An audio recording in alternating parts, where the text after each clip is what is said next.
ನಮಸ್ಕಾರ. ಸ್ವಾತಿ ಸರೋವರದಿಂದ ಲತಾ ಜಯರಾಮ್ ಮಾತಾಡ್ತಾ ಇರೋದು.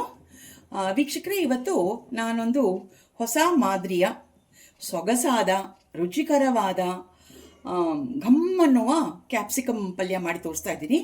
ಈ ಕ್ಯಾಪ್ಸಿಕಮ್ ಪಲ್ಯ ಸೈಡ್ ಡಿಶ್ ಚಪಾತಿ ಪೂರಿ ಜೊತೆಗೆ ತಿನ್ಬೋದು, ಅಥವಾ ಮಧ್ಯಾಹ್ನ ಊಟಕ್ಕೆ, ರಾತ್ರಿ ಊಟಕ್ಕೆ, ಲಂಚ್ ಬಾಕ್ಸ್ಗೆ ಇದು ಬಹಳ ಒಳ್ಳೆಯ ರೆಸಿಪಿ. ಅದು ಮಾಡಿದ್ದೀನಿ. ಇವಾಗ ಅದು ಹೇಗೆ ಮಾಡೋದು ಅಂತ ತೋರಿಸ್ತೀನಿ. ನಮ್ಮ ಚಾನೆಲ್ ಯಾರ್ಯಾರು ನೋಡಿಲ್ವೋ ದಯವಿಟ್ಟು ತಿಳಿಸಿ ಜನರಿಗೆ. ನಮ್ಮ ಚಾನೆಲ್ ಯಾರ್ಯಾರು ಫಸ್ಟ್ ಟೈಮ್ ನೋಡ್ತಾ ಇದ್ದೀರೋ ದಯವಿಟ್ಟು ಎಲ್ಲರೂ ಸಬ್ಸ್ಕ್ರೈಬ್ ಮಾಡಿ ನೋಡಿ. ಮತ್ತು ಈಗ ನೋಡ್ತಿರೋರು ಲೈಕು ಶೇರ್ ಮಾಡಿ ನಮಗೆ ಸಪೋರ್ಟ್ ತೋರಿಸಿ. ಮತ್ತು ಬೆಲ್ ಇದೆಯಲ್ಲ, ಬೆಲ್ನ ಪ್ರೆಸ್ ಮಾಡಿ ಅಲ್ಲಿ ಆಲ್ ಅನ್ನೋ ಆಪ್ಷನ್ ಸೆಲೆಕ್ಟ್ ಮಾಡಿದ್ರೆ ನಾವು ಮಾಡೋ ಪ್ರತಿಯೊಂದು ಅಡುಗೆನೂ ನಿಮಗೆ ಮೊದಲು ಬಂದು ತಲುಪತ್ತೆ. ಈಗ ಈ ರುಚಿಕರವಾದ ಘಮಘಮ ಅನ್ನುವ ಕ್ಯಾಪ್ಸಿಕಮ್ ಪಲ್ಯ ಮಾಡೋದು ಹೇಗೆ ಅಂತ ನೋಡೋಣವಾ. ಮತ್ತು ಈ ಪಲ್ಯ ಏನಿದೆಯಲ್ಲ, ಒನ್ಸ್ ಅಗೇನ್ ನಾ ಯಾವಾಗಲೂ ಹೇಳೋ ಹಾಗೆ ನೋ ಆನಿಯನ್, ನೋ ಗಾರ್ಲಿಕ್, ಮನೆಯಲ್ಲೇ ಮಾಡಿರೋದು, ಆರೋಗ್ಯಕ್ಕೆ ಬಹಳ ಒಳ್ಳೆಯದು ಈ ಕ್ಯಾಪ್ಸಿಕಮ್.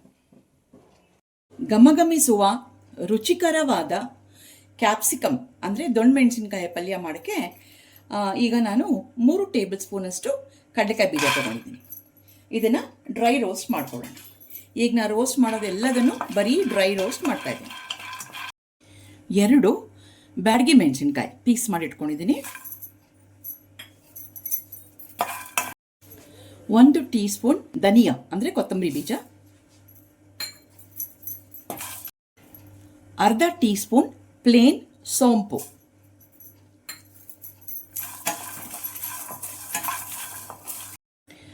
1 ಟೀ ಸ್ಪೂನ್ ಜೀರಿಗೆ,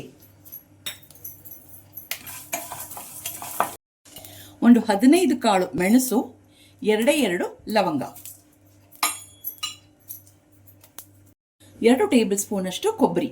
ನೀವು ಒಣ ಕೊಬ್ಬರಿ ಉಪಯೋಗಿಸ್ಬೋದು ಅಥವಾ ಡೆಸಿಕೇಟೆಡ್ ಕೋಕೋನಟ್ ಉಪಯೋಗಿಸ್ಬೋದು. ನಾನು ಡೆಸಿಕೇಟೆಡ್ ಕೋಕೋನಟ್ ಹಾಕೋತಾ ಇದ್ದೀನಿ. ಕಡೆಯದಾಗಿ 2 ಟೀ ಸ್ಪೂನಷ್ಟು ಬಿಳಿ ಎಳ್ಳು. ನೋಡಿ, ಇದೆಲ್ಲರ ಮನೇಲೂ ಈ ಪದಾರ್ಥಗಳಿದ್ದೇ ಇರುತ್ತೆ. ಸೊ ಎಲ್ಲ ಮನೇಲಿರೋ ಪದಾರ್ಥಗಳನ್ನೇ ಉಪಯೋಗಿಸ್ಕೊಂಡು ರುಚಿಕರವಾದ ಕ್ಯಾಪ್ಸಿಕಮ್ ಪಲ್ಯ ಮಾಡೋಣ. ಈಗ ಎಲ್ಲ ಮಸಾಲ ಪದಾರ್ಥಗಳು ಚೆನ್ನಾಗಿ ಹುರಿದಿದೆ, ಒಳ್ಳೆ ಸುವಾಸನೆ ಬರ್ತಾ ಇದೆ. ಇವಾಗ ಇದನ್ನು ಸ್ವಲ್ಪ ತಣ್ಣಗಾಗಕ್ಕೆ ಬಿಡಬೇಕು. ಇದನ್ನು ಬೇರೆ ಒಂದು ಪಾತ್ರೆಗೆ ತೆಗೆದಿಟ್ಬಿಡೋಣ. ತೆಗೆದುಬಿಟ್ಟು ಬೇಗ ತಣ್ಣಗಾಗತ್ತೆ. ತಣ್ಣಗಾದ್ಮೇಲೆ ಸ್ವಲ್ಪ ತರ್ತರಿಯಾಗಿ ಪುಡಿ ಮಾಡ್ಕೊಂಡು ಬರೋಣ.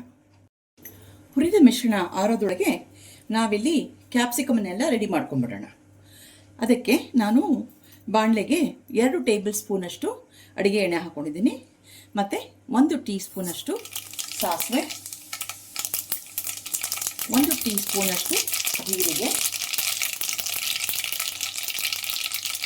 1 ಇಂಚಷ್ಟು ಶುಂಠಿ ಸುರಿದಿಟ್ಕೊಂಡಿದ್ದೀನಿ, ಮತ್ತು 3 ಹಸಿಮೆಣಸಿನಕಾಯಿ, 2 ಎಸಳು ಕರಿಬೇವು, 3 ದಪ್ಪ ಕ್ಯಾಪ್ಸಿಕಮ್ ತೊಗೊಂಡಿದ್ದೀನಿ. ಅದನ್ನು ಉದ್ದುದ್ದ ಕಟ್ ಮಾಡಿ ಇಟ್ಕೊಂಡಿದ್ದೀನಿ. ಒಂದು 300 ಗ್ರಾಮ್ ಇರ್ಬೋದು. ಅದನ್ನು ಇವಾಗ ಹಾಕ್ಬಿಟ್ಟು ಮಿಕ್ಸ್ ಮಾಡಿಬಿಡೋಣ. ಕ್ಯಾಪ್ಸಿಕಮ್ ಹಾಕೊಂಡು 2 ನಿಮಿಷ ಆಗಿತ್ತು. ಇವಾಗ ಒಂದು 1/2 ಟೀ ಸ್ಪೂನಷ್ಟು ಅರಿಶಿನ ಹಾಕ್ತಿದ್ದೀನಿ. ಹಾಕಿ ಒಂದು ಮಿಕ್ಸ್ ಕೊಟ್ಬಿಟ್ಟು ಒಂದು ಸ್ವಲ್ಪ ಹೊತ್ತು ಮುಚ್ಚಿಡೋಣ. ಇದು ಪೂರ್ತಿ ಮೆತ್ತಗಾಗಿ ಬೇಯಬಾರ್ದು. ಇದು ಸ್ವಲ್ಪ ಕ್ರಿಸ್ಪಿಯಾಗಿದ್ದರೆ ತಿನ್ನೋಕ್ಕೆ ತುಂಬ ಚೆನ್ನಾಗಿರುತ್ತೆ. ಮತ್ತು ಈ ಪುಡಿ ಏನು ಮಾಡೋಕ್ಕೆ ರೆಡಿ ಮಾಡಿ ಇಟ್ಕೊಂಡಿದ್ದೀನಿ, ಮಿಕ್ಸರ್ ಜಾರಲ್ಲಿ ಹಾಕಿದ್ದೀನಿ, ತರ್ತರಿಯಾಗಿ ಮಾಡ್ತೀನಿ. ಇದಕ್ಕೆ ನಾನು ತರ್ತರಿಯಾಗಿ ಪುಡಿ ಮಾಡೋ ಸಮಯದಲ್ಲೇ ಒಂದು 1/2 ಸ್ಪೂನಷ್ಟು ಇಂಗು ಹಾಕ್ಕೊಂಡು ತರ್ತರಿಯಾಗಿ ರುಬ್ಕೊಂಡ್ಬಿಡ್ತೀನಿ. ಈಗ ಒಂದು 5 ನಿಮಿಷ ಮುಚ್ಚಿಟ್ಟಿದೆ.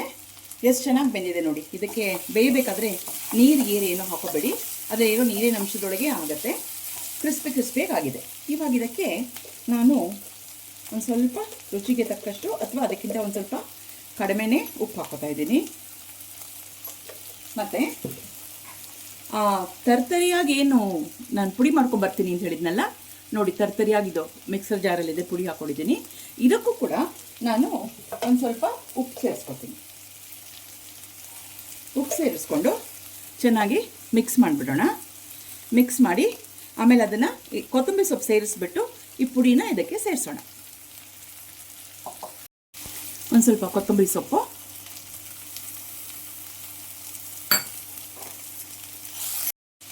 ಮತ್ತು ಈ ಪುಡಿನ ತರ್ತರಿಯಾಗಿ ಹುರ್ಕೊಂಡಿರೋ ಪುಡಿನ ಒಂದು 3-4 ಸ್ಪೂನ್ ಸೇರಿಸ್ಕೊಳ್ಳೋಣ. ಬೇಕಾಯ್ತಂದರೆ ಮತ್ತೆ ಸೇರಿಸ್ಕೊಳ್ಳೋಣ. ಈಗ ಸದ್ಯಕ್ಕೆ ನಾನು 3 ಸ್ಪೂನ್ ಸೇರಿಸ್ತಾ ಇದ್ದೀನಿ. ಸೇರಿಸಿ ಮಿಕ್ಸ್ ಮಾಡಿಬಿಡೋಣ. ಉದುದ್ರಾಗಿ ಬರಬೇಕಿದು, ಅದಕ್ಕೋಸ್ಕರ.